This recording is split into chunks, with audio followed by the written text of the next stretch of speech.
just said, and all the work that you do, and the incredible leadership that you bring and will bring to our trade unions all over this country. And speaking here today as the representative of the Project for Justice and Peace, I want to bring a message to you of this. First of all, I'm so proud to see such a range of organisations and communities and interests in this square here today. People representing the hope of a world of peace, not war, of a world free of nuclear weapons, not threatened by nuclear weapons.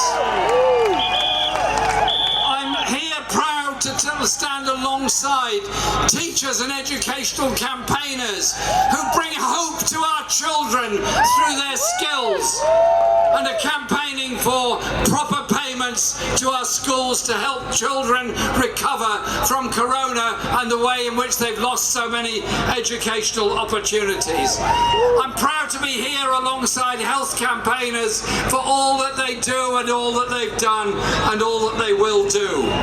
And I'm also very proud to be here alongside so many people who understand with passion the whole issue of environmental sustainability. I am fearful that COP26 in Glasgow later this year will become an exercise in greenwash self-aggrandizement before they get into private jets to head off home. The reality is, the poorest people in the poorest countries suffer the worst air quality, the worst quality food, the shortest life expectancies, and the danger of flooding, pandemics, and of course, so-called natural disasters. So we have to be serious about campaigning for environmental justice all over the world as well as in this country. Service was founded by people with vision of healthcare free at the point of use as a human right.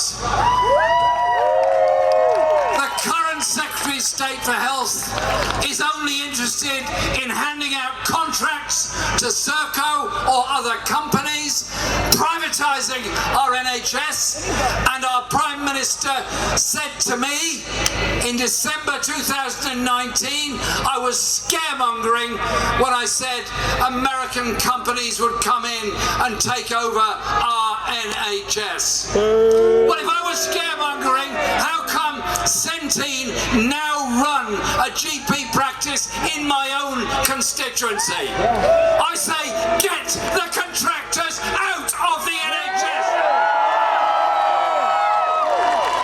Pay the NHS staff the 15% increase they need and deserve. But we as a movement are not just about defending the gains that our predecessors made in health, in education, in housing, and in so many other areas. We're about taking things further forward.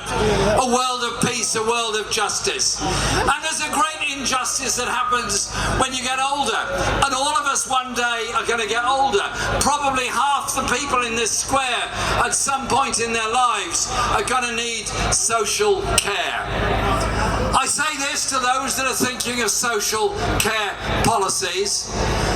Make social care the equivalent of our NHS and provide it free at the point of need for everybody.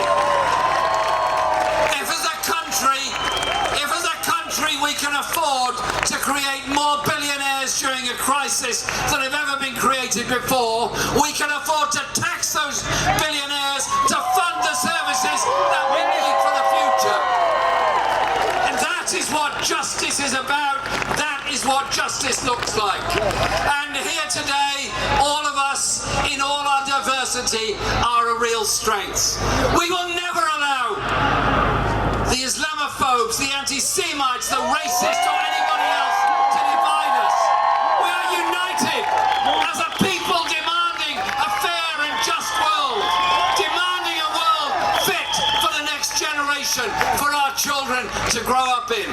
Now, political power comes from lots of places. Yes, of course, there is political power that comes from elected offices. That is absolutely obvious.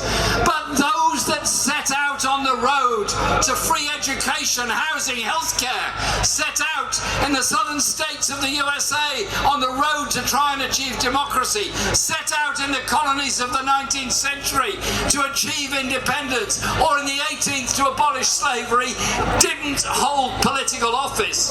All they held was the ability to unite each other together in a common cause.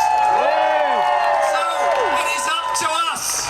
Stay together, be together, be strong and active together, and that will give hope to our generation, the next generation, and the generations after that. Stay strong, stay solid.